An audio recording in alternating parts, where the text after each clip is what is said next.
Jimmy Snuggerud left the ice early at Blues training camp today. Hey, this is Brayden Chen. Subscribe to Lock On Blues. You're Locked On Blues, your daily podcast on the St. Louis Blues. Part of the Locked On Podcast Network, your team every day. And welcome back to Locked On Blues. I am your host of Locked On Blues, Haley Taylor Simon, talking to you all things about our St. Louis Blues here on the Locked On Podcast Network, your team every day. Today on Locked On Blues, I need to talk to you about something that happened today, and that is Jimmy Snuggerud potentially getting hurt at camp today. We have a futures watch from our very own Sportsology who covered this story. And happy birthday, Doug Armstrong. We have a busy episode today of Locked On Blues. Before we begin today's episode of LOB, I want to let you know that today's episode is brought to you by FanDuel. Download the FanDuel app now by visiting FanDuel.com and win $300 in bonus bets if your first $5 bet wins. So I was on social media today. And I'm scrolling, I'm perusing, seeing what's going on at camp today. And Matthew DeFranks puts out a tweet and says, Jimmy Snuggerud just left Blues practice after crashing into the boards behind the net. He was on the ice for a few minutes, but did skate off on his own. He then follows up and says, Jim Montgomery, Blues' head coach, by the way, said Jimmy Snuggerud is fine and, quote, anything serious has been eliminated and he's day to day right now. Think of it as getting in a bad car accident, hit from behind, something like that. He went in hard to the boards. So you can take your moment of breathing and sighing and just all that you feel. Now, again, Jimmy Snuggerud is such a valuable player to this Blues team. Again, I cannot express how well he played in the playoffs against the Jets. He also played well in the 7 games here in the regular season. But I mean, these type of things happen, right? It's not uncommon, and you have to look at it for how it is. He got hit into the boards hard, right? It's frustrating, but it looks like day to day is actually not as bad as it seems. But it did raise some concern for me because, again, you need to be really careful during these camps too. And that's why sometimes during these camps, you have to prevent injury. And I know that some players have contact sweaters, no contact sweaters. There's a whole, I guess, list of different ways to protect yourself. But at the end of the day, this is a contact sport and contact is going to happen. It's inevitable.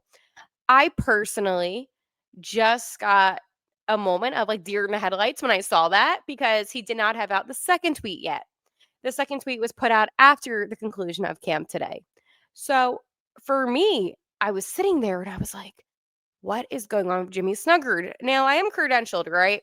So I was checking my media email and I didn't see any updates. And I'm thinking to myself, oh my goodness, is this something more serious than it is?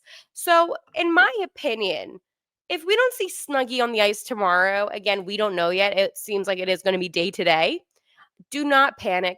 If it was anything so serious to the point where he wouldn't be able to play in the season opener, I feel like they would have addressed that. So sometimes less is actually more. But again, you have to just think that you don't want to prevent injury during the regular season, not only during the preseason games, but also during camps and practices. I mean, there are so many what ifs, right? In a game like hockey where it is a contact sport. And hockey players, no hockey player is going to go half effort. It just wouldn't make any sense. So again, for me with Jimmy Snuggerud, I mean, he's one of those players where he has so much value. Okay. And I want to talk to you about that value because his value is actually super impressive. So, as I have my little sheet that I always make on each player. Yes, I know that's a little bit crazy, but I do that. He did play the 7 games, as I said, during the regular season with 1 goal and 3 assists, 4 points, and he averaged about 15 and a half minutes on ice. He did have 10 shots, by the way, which is actually pretty good considering the fact that he did play 7 games. So I was happy about that.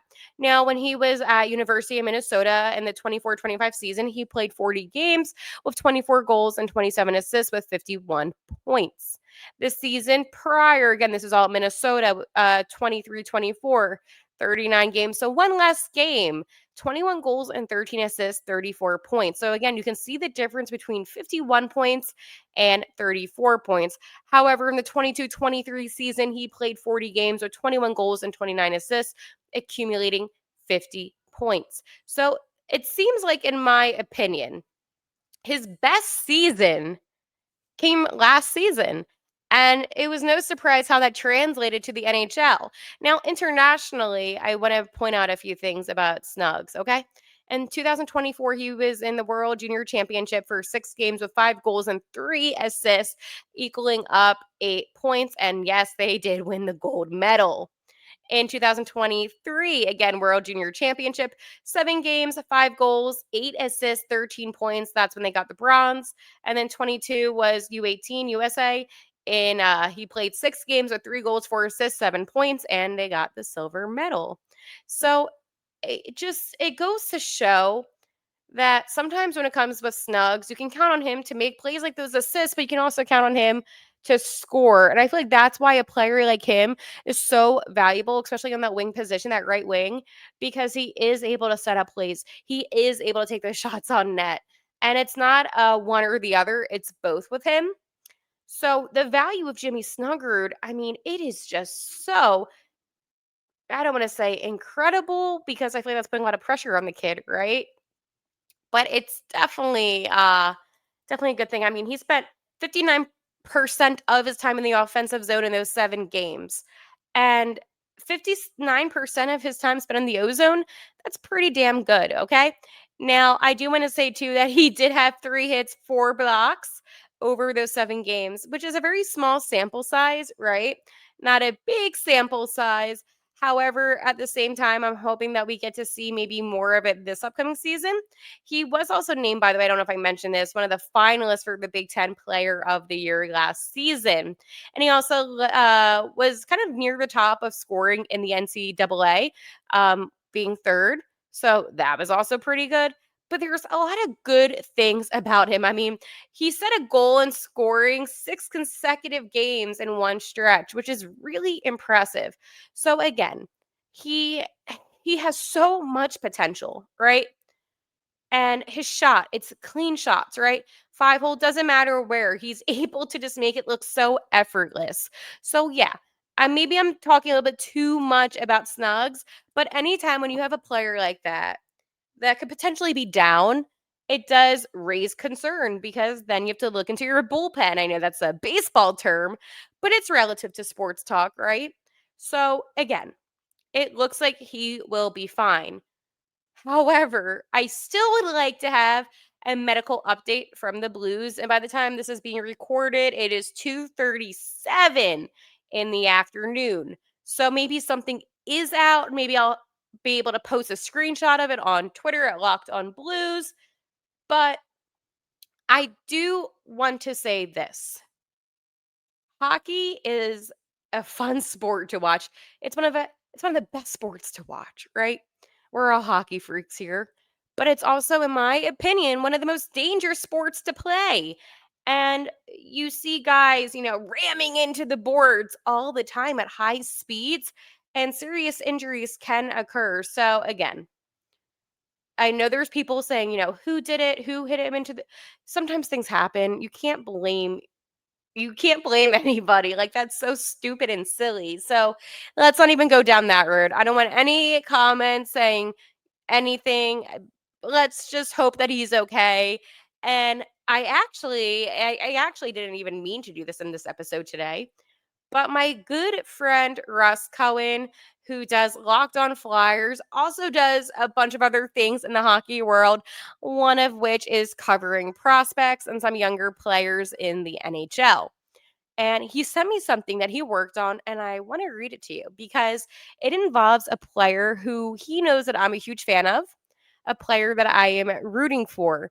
But before we talk about that mystery player, even though I think I might have spoiled it earlier, I do want to talk to you about my friends over at FanDuel. The NFL season is here, and FanDuel is making sure you're ready for kickoff with a can't miss offer. Right now, new customers can bet just $5, and if your bet wins, you'll get $300 in bonus bets to use across the app. Personally, I love using FanDuel because I like making some same game parlays. I usually have Jalen Hurts anytime touchdown and Eagles money line, but with Nolan Smith being out this week, I'm a little bit nervous because well, they're playing the Bucks, and the Bucks are a good team. So maybe I won't do Eagles money line. I know what you're thinking, but listen, friends, we want to win money. So maybe I'll do a Jalen Hurts anytime touchdown and Saquon over in yards. So are you ready to play? Download the FanDuel app now by visiting fanduel.com to get started. That's fanduel.com to place your first $5 bet. So Russ is a hockey guru. I mean, he is called Sportsology for a reason. And he posted this article, and it says NHL Future Watch. Dalibor Dvorsky. So let's read about Russ's summary on Dvorsky, and we can praise Dvorsky for this whole segment because we all know that he's one of the players that I like a lot. A player that I want to make the team at a camp. So let's get into it. The St. Louis Blues drafted Dalibor Dvorsky 10th overall in the 2023 NHL draft. Yeah, I pause. I was doing the podcast and I think I began a couple weeks before we drafted Dvorsky. And this is who I wanted for the Blues. So I was super excited about that. He was in my top 5. I I had Adam Juracek this season, the year after my number 1 pick. But yeah, Dvorsky was in the top 5. Anywho, the Blues are counting on this talented forward to shine in the future, but for now, they want him to develop in his potential. In 21-22, he scored 20 goals with 20 assists in 33 games in Sweden with AIKJ 20 team. He was a point per game in the playoffs. Dvorsky was making a name for himself. And I think that's something that people do forget is the amount of talent that he has in Sweden, right? In 22-23, he played J20 a little bit more, and he had 10 goals, 11 assists in 10 games. He had a 3 goals, 1 assist in 3 games, moving up in the AIK. Makes sense, and it was a new challenge. Dvorsky had 6 goals and 8 assists in 38 games in the U18s. He scored 8 goals and 5 assists in the 7 games. He was voted as a top 3 player on his team in the World Juniors, and he scored 3 points in 5 games. So, again, as a younger guy, he was really making his name known. But this is where it gets interesting, right? He joined the Sudbury Wolves in the CHL in 23-24 after playing in the SHL for a short time. In 52 games in the OHL, Dvorsky scored 45 goals, 43 assists in just 52 games. And let's talk about that. 45 goals and 43 assists in 52 games. Yeah. He added 10 points in 9 playoff games. During the season in the World Juniors, he scored 3 goals, adding 3 assists. He was named a top 3 player on his team. That's pretty incredible. 24-25 would be a big year for Dvorsky in the AHL, playing for the T-Birds. Well, I guess I should read what Russ said. Playing for the Springfield Thunderbirds. In 61 games, he scored 21 goals and added 24 assists. He added 2 goals in 3 playoff games. He was named to the AHL All-Star team, and he was named to the top prospects team as well. After being promoted to the Blues, and I wish it was better, he played 2 NHL games, failing to score a point. Yeah, that was sucky. During the season, he represented Slovakia in the World Juniors once again. This time he scored 5 goals, 4 assists in 5 games. I was there and voted him in as an all-star, but he didn't get named to that. he was named a top 3 player on his team again. Dvorsky has a top 6 talent and can play up and down the lineup. He's smart and has terrific stick and puck control. He's a goal scorer, but he's only 20. Collect him at all costs. So here's the thing, right? That was a great sum up from Russ and great insight. I mean, Russ was there. He did text me saying that he voted for him. I don't know what it is, but when you look at his stats, right, and you read up about what he did, even with the T-Birds, phenomenal, lights out. And then it's soon as he was called up to the Blues for those 2 games, it was rough, okay? It was a rough couple games. And it's not because he literally played bad. It's just the fact that he didn't really play better, right? He didn't score, and that's the problem. And definitely frustrating. I know I'm frustrated, and I'm sure you were frustrated too watching this couple games because you saw such greatness out of Dalibor Dvorsky. And then when he gets caught up here, it's like we don't see that. But I know that he has that within him, which is why I want him so badly to make the team. That is my goal for him is to make the team, okay? So Russ also he does stuff with different trading cards, right? And that's what this website is. And it's so interesting to me because, it's the CHL Future Charge card. It's the 2024 Upper Deck AHL exclusives. The 23-24 Upper Deck CHL Bests is yet to come. The CHL Future Charge Blue. Game used signed memorabilia like his All-Star Skills jersey. And it's just so cool. Like the fact that a player like Dvorsky is being talked about like this to where people are willingly spending thousands of dollars on his merch and collectibles shows me that I'm not the only one that sees the potential that he has. And I think that a lot of people also kind of overlooked him for Jimmy Snuggerud because, again, Snugs and him kind of came up at the same time. And Snuggerud was playing better. I'm not going to deny that in, his games when he was up here. So a lot of the attention went from Dvorsky to Snuggy. And I don't think that's a fair way to assess any player. I also think 2 games is not enough sample and 7 games is not enough sample, right? You need to play, like, in my opinion, like at least 20 games to truly evaluate how these younger guys are. I think that when you have such a small sample size of games played between 2 and 7 games, it's not enough. But for Snuggerud, you can also look at the 7 games he played in the playoffs. And I think that fans have a better idea of how he is. But with Dvorsky, I mean, I watch a lot of AHL hockey, right? I enjoy the T-Birds. I travel to see them, whatever. That's like my little niche thing that I like to do. Um, so I feel like if you don't watch a lot of AHL hockey, specifically the Thunderbirds, then you wouldn't see that Dvorsky actually had an incredible season, an all-star season last year. And he has so much potential still. So much potential that hasn't even been reached yet. So I think for all of those that might have a little bit concern over Dvorsky, I want to reassure you that he will be okay, that this is a player that has a lot of talent, a player that can score, a player that can set up plays and generate assists. Like there is so much that he can do, and even his stick handling skills are top tier, and the way that he's able to maneuver the puck around the ice. So again, I really appreciate Russ, most importantly, for taking the time and writing up about all these accomplishments that Dvorsky has accomplished. Well, that's what an accomplishment is. But it is nice to see that he is getting recognition nationally and not just within our little blues community here. So, again, I appreciate that.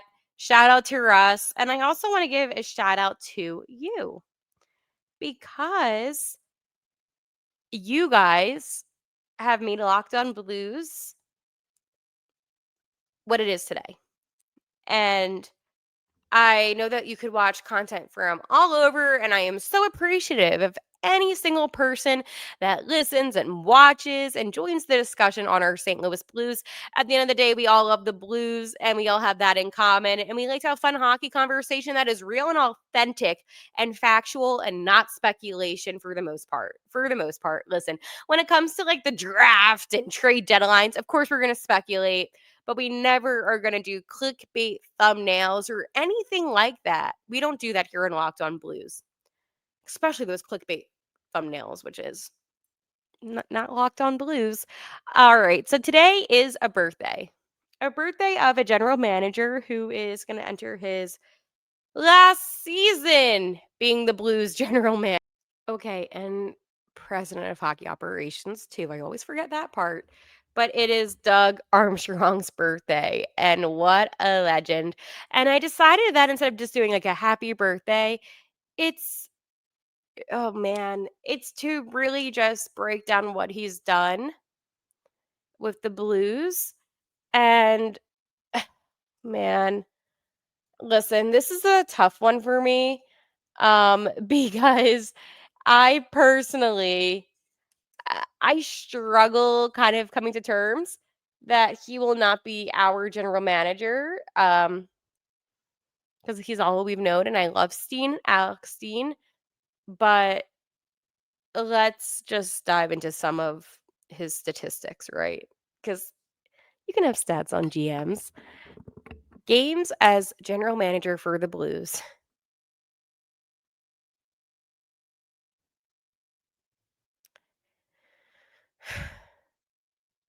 It's been, I believe, from my accounts, 1,432.